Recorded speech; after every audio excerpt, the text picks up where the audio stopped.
మీ business ఏదైనా మీ ఊర్లో promotion చేయాలంటే అది సుమన్ టీవీతోనే సాధ్యం. ఇప్పుడే సంప్రదించండి. అసలు ఇండిపెండెంట్ క్యాండిడేట్గా ఎందుకు ఇష్టం? నిరుద్యోగ యువతకు ఎలా ఉపాధి కల్పించాలని ఒక 8 అంశాలను నేను చాయిస్ చేసుకొని ప్రజల ముంగటికి ఒక వీడియో చేసి పెట్టాను. సో ప్రధాన పార్టీ వాళ్ళకి ఎట్లాగో ఫండింగ్ ఉంటుంది, మరి ఒక ఇండిపెండెంట్ క్యాండిడేట్గా మీరు పోటీలు ఉన్నారు. 15,000 రూపాయలే ఖర్చు పెట్టాను. సో మరి మీ పోటీ ఎవరితో అనుకుంటున్నారు? ఇప్పుడు ప్రస్తుతానికి నలుగురులో ఒక్కరయ్యాను. ఎలక్షన్స్ రోజు నేనే ఒక్కొన్ని అయితానేమో ప్రజలకు. హాయ్ వ్యూస్, నేను మీ Kavya. Welcome to political talk. ఇక నిజామాబాద్ గడ్డ మీద అన్ని పార్టీల ప్రతినిధులు ఇప్పటికే పోటీల్లో మస్తు ప్రచారంలో మస్తు బిజీ ఉన్నారు. ఈ ముచ్చట మన అందరికీ ఎరకని. కానీ వీళ్ళతో పాటు ఇండిపెండెంట్లు కూడా ఎంపీ పీఠం రేసులా మస్తు జోరుగానే ప్రచారాలు సాగిస్తారు. ఇక ఇవాళ మనకి ఇండిపెండెంట్ క్యాండిడేట్ ఉన్నారు.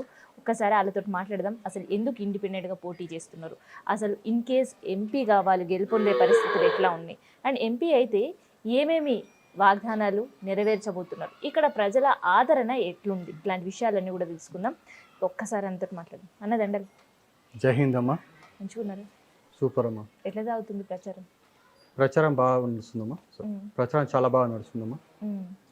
సో మీరు అసలు ఇండిపెండెంట్ క్యాండిడేట్గా ఎందుకు ఇష్టం? వాస్తవానికమ్మా, గత 3-4 సంవత్సరాల నుంచి మన తెలంగాణ ప్రాంతంలో ఉన్న చాలా దేవాలయ అభివృద్ధికి నేను కృషి చేశాను.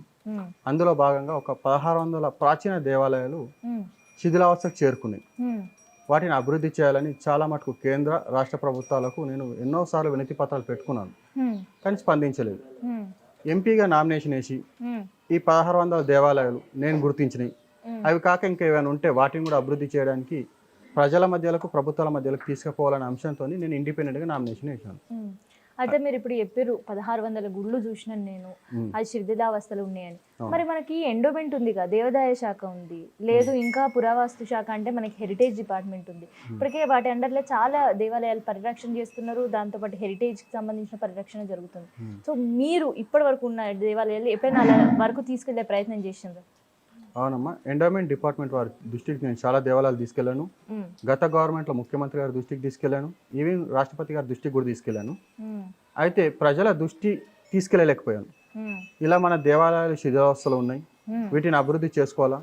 మన పూర్వీకులు ప్రతి దేవాలయం కట్టే ముందు మనకు ఒక మెసేజ్ అందజేయడానికి కట్టారు. ఈ మధ్యకాలం మనకు కడుతున్న దేవాలయాలు సిమెంట్ ఇటుకలు కాదు, అప్పుడు ప్రాచీనమైన రాతి కట్టడాలు.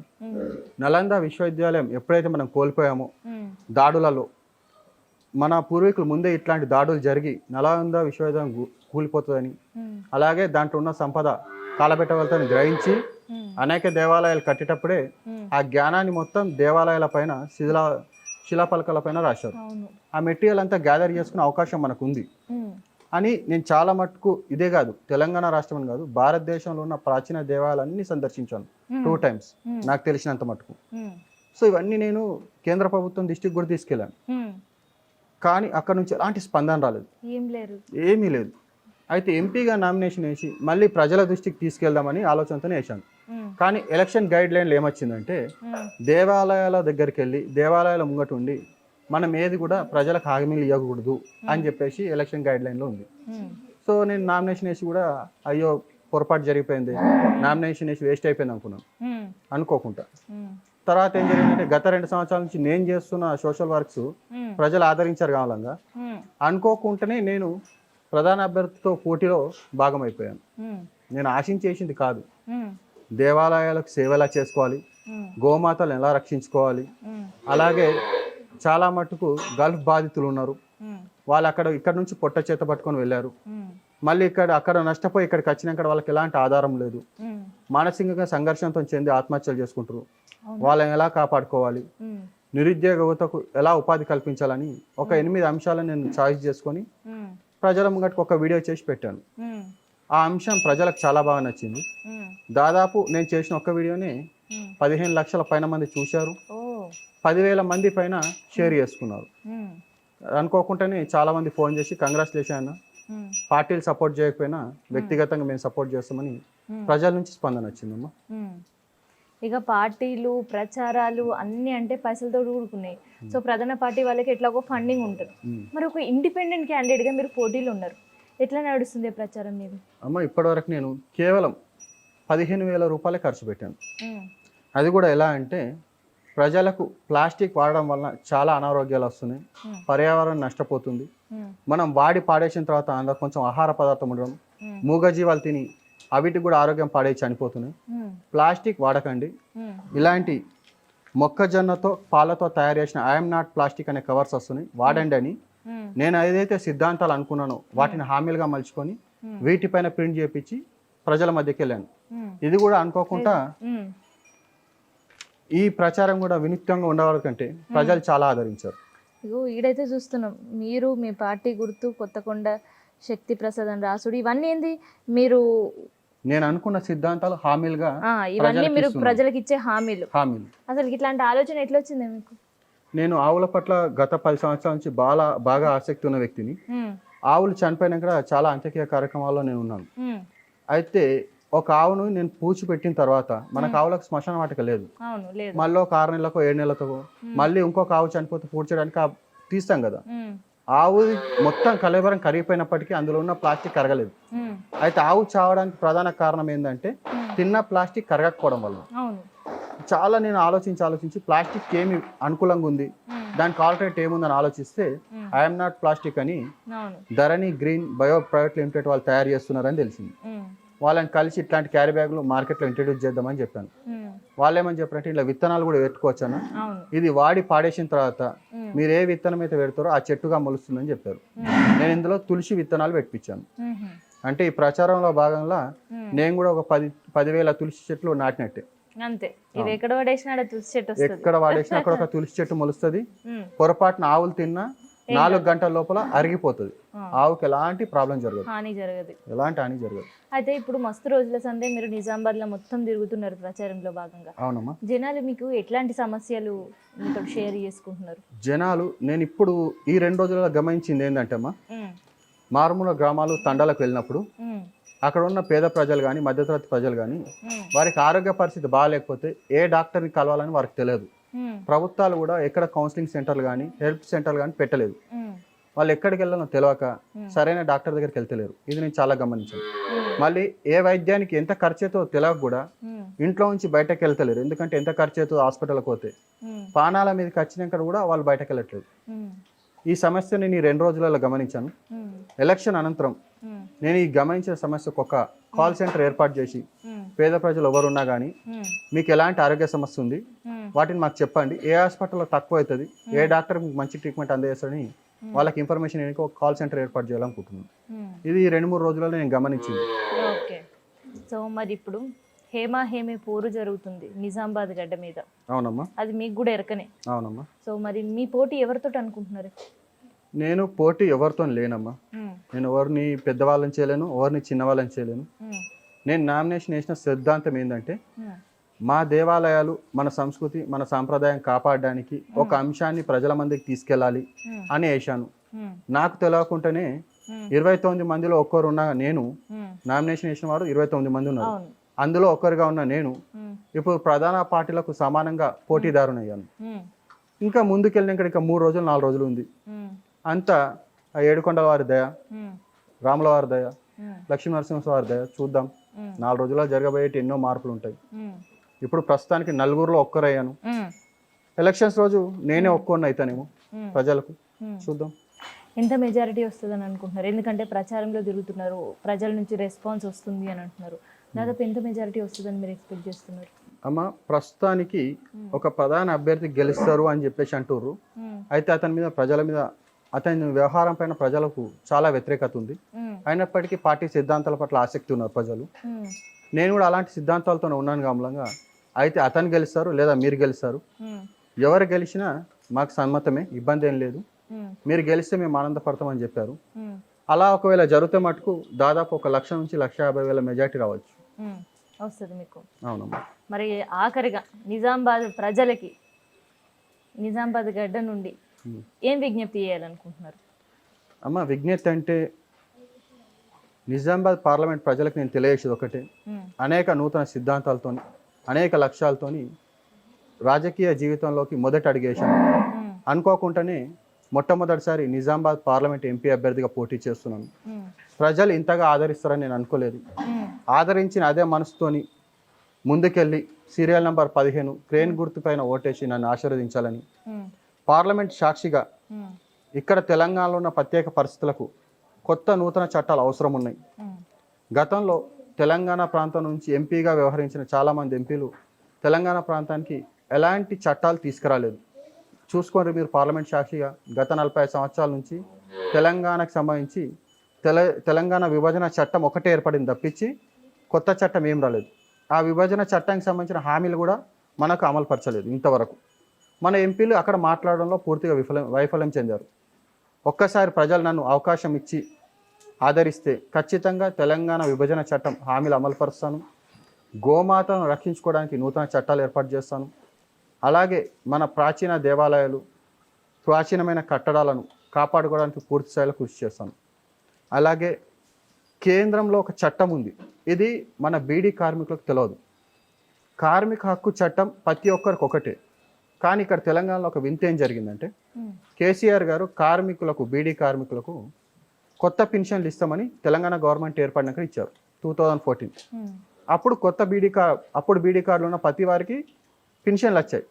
తర్వాత దాదాపు 170,000 మందికి కొత్త కార్డులు కూర్చున్నాయి, బీడీ కార్డులు, వారికి పెన్షన్ రావట్లేదు. అధికారులను అడిగినా, రాజకీయ నాయకులను అడిగినా కొత్త కార్డులు కదా మీకు పెన్షన్ రావట్లేదు అంటారు. కానీ కేంద్రంలో కార్మికుల హక్కు చట్టం ఏముందంటే కార్మికులు అనేది ఎప్పుడు ఒకటే హక్కు ఉంటుంది, సమానమైన హక్కులు ఉంటాయి. కొత్త వారికి ఒకలా, పాత వారికి ఒకలా అనేది ఎప్పుడు చట్టాలు లేవు. తెలంగాణ ప్రభుత్వం బీడీ కార్మికుల శ్రమను, హక్కుని దోపిడీ చేస్తుంది. అలా కాకుండా కొత్త బీడీ కార్డు, పాత బీడీ కార్డు అని సంబంధం లేకుండా పర్మనెంట్ బీడీ కార్డు ఉన్న ప్రతి వ్యక్తికి పెన్షన్ వచ్చేలా కృషి చేస్తాను. అలాగే ఇక్కడ ఉపాధి లేక పొట్ట చేత పట్టుకొని గల్ఫ్కి వెళ్ళిన వారిని మళ్ళీ తిరిగి వచ్చిన తర్వాత వాళ్ళ మానసిక పరిస్థితి వేరేలా ఉంటుంది. వారిని మనం దగ్గరుండి 10 రోజుల లోపల కాపాడుకోలేకపోతే వాళ్ళ మైండ్ ఆఫ్ సెట్ ప్రకారం ఒక ఆత్మహత్య చేసుకునే పరిస్థితులు కూడా ఉంటారు. అందుగురించి ఒకవేళ గల్ఫ్లో బాధపడి నష్టపోయి వచ్చిన వారికి 10 రోజుల్లో ఆర్థిక సాయం అందజేయడం, అలాగే వారు ఏదైనా నూతన వ్యాపారం పెట్టుకుంటా అంటే బ్యాంకుల ద్వారా రుణాలు ఇప్పించేలా ప్రయత్నం చేస్తాం. యువత కోసం ఏం చేయాలనుకుంటున్నారు మీరు? అయితే వాస్తవానికి ఏంటంటమ్మా, తెలంగాణ రాష్ట్రం ఏర్పడింది నిధులు, నియామకాలు, ఉపాధి కోసం. నియామకాలు రావాలంటే వ్యవస్థలు రావాలి. నూతన వ్యవస్థలు ఏవి తెలంగాణ రాష్ట్రంలో ఏర్పడలేదు. మన ఉన్న వ్యవస్థలో ఆల్రెడీ పాత ఉద్యోగస్తులు ఉన్నారు, వాళ్ళు రిటైర్మెంట్ అయితేనే కొత్త ఉద్యోగం పుడుతుంది తప్పించి ఉన్న వారిని ఇంకొకరిని ఎక్కించుకోరు. నేనేం ఆలోచిస్తున్నా అంటే డ్రై పోర్ట్ అనే నూతన వ్యవస్థను తెలంగాణ ప్రాంతంలో తీసుకురావాలనుకుంటున్నాను. డ్రై పోర్ట్ అనే వ్యవస్థ మన తెలంగాణ ప్రజలకు ఇంకా తెలియదు. ఇది ఇతర రాష్ట్రాల్లో, ఇతర దేశాల్లో సహజం. ఎక్కడైతే సముద్ర తీర ప్రాంతం ఉంటుందో అక్కడ ఎక్స్పోర్ట్, ఇంపోర్ట్ వ్యాపారాలు జరుగుతుంటాయి, కొత్త ఇండస్ట్రీలు ఉంటాయి. అక్కడ ఎందుకు అలా జరుగుతుందంటే సముద్ర తీర ప్రాంతం ఉండడం వలన ఫారెన్ నుంచి అనేక ఎక్స్పోర్ట్స్, ఇంపోర్ట్స్ జరుగుతుంటాయి. మనకు తెలంగాణలో సముద్ర వ్యవస్థ లేదు. కామూలంగా డ్రై పోర్ట్ అని ఏర్పాటు చేసుకోవచ్చు. ఒక 10,000 ఎకరాల ల్యాండ్లో మనం ఎక్స్పోర్ట్, ఇంపోర్ట్కి సంబంధించిన కంటైనర్స్ని ఆపి కొత్త ఇండస్ట్రీలు తెచ్చుకొని సముద్ర తీర ప్రాంతంలో ఎలాంటి వ్యాపారాలు అయితే నడుస్తాయో ఈ డ్రై పోర్ట్ వ్యవస్థ లాంటి వ్యాపారాలు నడుస్తుంది. మనం ఏదైతే ఎక్స్పోర్ట్ చేయాలనుకుంటున్నాం వాడిని ఇక్కడ ఫస్ట్ డంప్ చేస్తారు, తర్వాత ఇక్కడ నుంచి ఏ ఫారెన్ కంట్రీస్కి వెళ్ళాలో అక్కడికి ట్రాన్స్ఫర్ చేస్తూ ఉంటారు. దీని ద్వారా ఏంటంటే ఉత్తరప్రదేశ్లో 3 సంవత్సరాల క్రితం డ్రై పోర్ట్ ఏర్పాటు చేశారు. అది ఏర్పాటు చేయడం వలన రాష్ట్ర బడ్జెట్ కూడా పెరిగింది. దాదాపు 30,000 మందికి ప్రత్యక్షంగా, పరోక్షంగా ఉపాధి దొరికింది. అలాగే లారీ డ్రైవర్లకు ఉద్యోగ అవకాశాలు చాలా పెరిగాయి, ఎందుకంటే ట్రాన్స్పోర్ట్ పెరుగుతుంది. డ్రై పోర్ట్ వ్యవస్థ మన రాజకీయ నాయకులకు నాలెడ్జ్ లేకపోవడం వలన ఇక్కడ నిరుద్యోగులకు ఉపాధి దొరకట్లేదు. అలాంటి కొత్త వ్యవస్థను మనం తెస్తే నూతనంగా కొత్త వ్యవస్థ వచ్చింది మూలంగా నూతన ఉద్యోగాలు పుడతాయి. డ్రై పోర్ట్ వ్యవస్థ రావడానికి పెద్ద పెట్టుబడి అవసరం లేదు, కేవలం ఖాళీ స్థలం ఉంటే చాలు. ఒక 10,000 ఎకరాల ఖాళీ స్థలం ఉంటే డ్రై పోర్ట్ వ్యవస్థను జీవోదారుగా అమలుపరిచిన రోజే నూతనంగా 30,000 ఉద్యోగాలు, ట్రాన్స్పోర్ట్కి సంబంధించిన కొత్త వ్యవస్థలు, నూతన ఇండస్ట్రీలకు సంబంధించిన జీవోలు, అంటే ప్రత్యక్షంగా, పరోక్షంగా 45,000 నుంచి 60,000 ఉద్యోగాలు వస్తాయి ఒక్క నెల లోపల డ్రై పోర్ట్ వ్యవస్థ వస్తాయి. ఓకే, సో ఇప్పుడు బరిలో ఉండే రాజకీయ పార్టీలకు సంబంధించిన ప్రతినిధులు, ఎంపీ అభ్యర్థులు, హేమీలు చాలా ఎక్స్పీరియన్స్ పర్సన్ పొలిటికల్లో. అవునమ్మా. వాళ్ళకి బ్యాక్గ్రౌండ్ కూడా పొలిటికల్, అంటే వాళ్ళ ఫాదర్స్ నుంచి కావచ్చు, వాళ్ళ ఫ్యామిలీస్ నుంచి కావచ్చు, ఇదంతా కూడా ఒక పొలిటికల్ బ్యాక్గ్రౌండ్ ఎన్విరాన్మెంట్లో పెరిగిండ్రు, పెద్ద అయినరు. మరి మీ పరిస్థితి ఏంటండి? ఓకే అమ్మ, మీరంటున్న హేమీలు గత 4 నెలల క్రితం అసెంబ్లీ ఎలక్షన్ జరిగినప్పుడు ముగ్గురు కూడా ప్రజలు తిరస్కరించబడి, ప్రజల చేత తిరస్కరించబడిన నాయకులు ముగ్గురు అసెంబ్లీలో ఓడిపోయారు. ఇప్పుడు మొదటిసారి నేను ఎంపీగా నామినేషన్ వేశాను. ప్రజలు ఆశీర్వదిస్తారని, ఓడిపోయిన నాయకుల్ని కాకుండా నూతన ఉద్దేశాలతోని, కొత్త లక్ష్యాలతోని యువతరానికి ఆదర్శంగా నిలిచిన నాకు ఆదరిస్తారని నేను అనుకుంటున్నాను. ఇక మీరేమో ఇప్పుడు ఉండే ముగ్గురు అభ్యర్థులకు నేను భిన్నమంటున్నారు, కానీ మీ మెడలో చూస్తేనేమో కాషాయకి సంబంధించిన కండువా. అవునమ్మా. ఏం చెప్తారు అమ్మ? కాషాయ కండువా అంటే నాకు ఊహ తెలిసినప్పటి నుంచి నాకు దైవభక్తి ఎక్కువ. నా జీవితంలో నాకు తెలిసి రోజుకు 2 నుంచి 3 గంటలు ఆవులు, దేవాలయాలు, మంచి మంచి సందర్భాలలో, మంచి మంచి ప్లేస్లలో ఉంటాను. ఇక కాషాయం ఈ మధ్యలో బీజేపీ అనేవాళ్ళు, ఈ మధ్య బీజేపీ నాయకులు కాషాయం తెర మీద తెచ్చారు, కానీ నాకు ఊహ తెలిసినప్పటి నుంచి నా మెడలో ఈ కాషాయం జెండా ఉంది. అలాగే నేను ఒక కొత్త రకమైన కార్పొరేషన్ ఏర్పాటు చేయాలనుకుంటున్నామా. ఇది ఎందుకు ఏర్పాటు చేయాలనుకుంటున్నా అంటే, ప్రైవేట్ స్కూళ్ళు లేదా కాలేజీలలో ప్రైవేట్ టీచర్లుగా పనిచేస్తున్న వారికి జీతాలు చాలా తక్కువ ఉంటాయి. అదే ప్రభుత్వ స్కూల్లో చేసుకున్న వారికి అధికంగా ఉంటాయి. ఇద్దరు చేస్తున్న పని ఒకటే.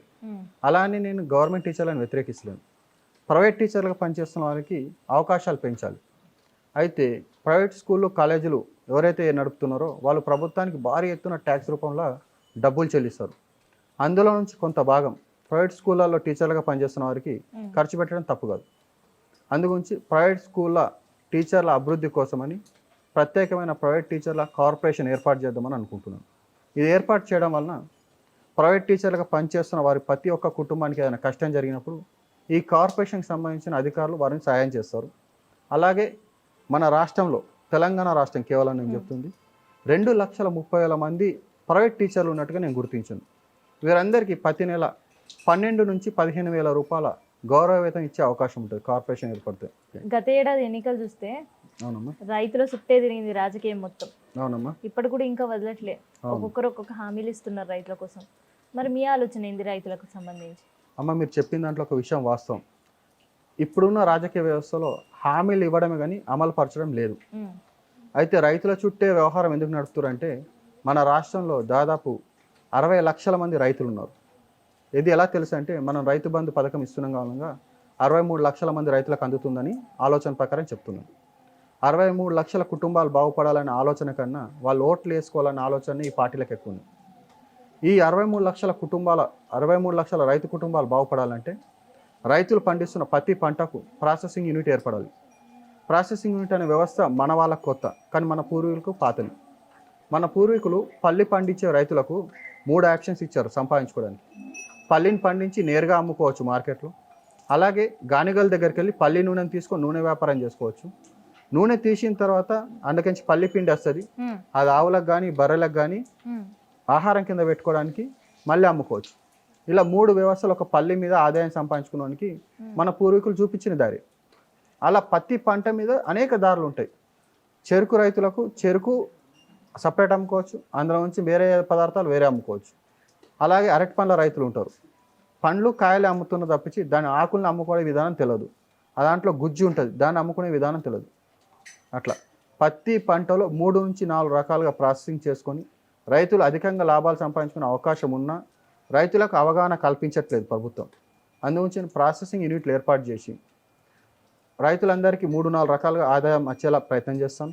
ప్రాసెసింగ్ యూనిట్ ఏర్పాటు చేయడం వలన ప్రతి గ్రామంలో ఏర్పడుతుంది. ఎందుకంటే ప్రతి గ్రామంలో 4,000 ఎకరాల వ్యవసాయ భూమి ఉంది. అలా ప్రాసెసింగ్ యూనిట్ ఉంటే ప్రతి గ్రామంలో 20 నూతన ఉద్యోగాల అవకాశాలు ఉంటాయి. పనిచేయడానికి వర్కర్స్ కావాలి కదమ్మా, అట్లా. ఓకే, సో మొత్తానికైతే ప్రచారం ఐఎమ్ నాట్ ప్లాస్టిక్తో మస్తు జోరుగా సాగుతుంది. అవునమ్మా, very very all the best మీకు కూడా. థ్యాంక్ యూ తల్లి. ఇది ఐఎమ్ నాట్ ప్లాస్టిక్ అనే కాదు, ఇది మనం వాడి పాడేసిన తర్వాత మనం ఎంతగా గౌరవించే ఒక తులసి మొక్క కూడా. మనం పాడేసిన 15 రోజుల్లో మన పెరట్లో ఒక తులసి చెట్టు అవుతుంది. సో ఇది నిజామాబాద్ గడ్డ మీద తన గెలుపు అవకాశాలు ప్రజలు ఖచ్చితంగా తనని ఆదరిస్తారు, ఖచ్చితంగా ఎంపీ బరిలో ఉన్న తనకి పీఠం ఎక్కిస్తారనే ఒక కాన్ఫిడెన్స్తో చెప్తున్న కొత్తకొండ శక్తి ప్రసాద్ ఇండిపెండెంట్ అభ్యర్థితో పొలిటికల్ ముచ్చట. ఇక కెమెరా పర్సన్ సంపత్ శివతో నేను మీ కావ్య, సుమన్ టీవీ, నిజామాబాద్ నుండి.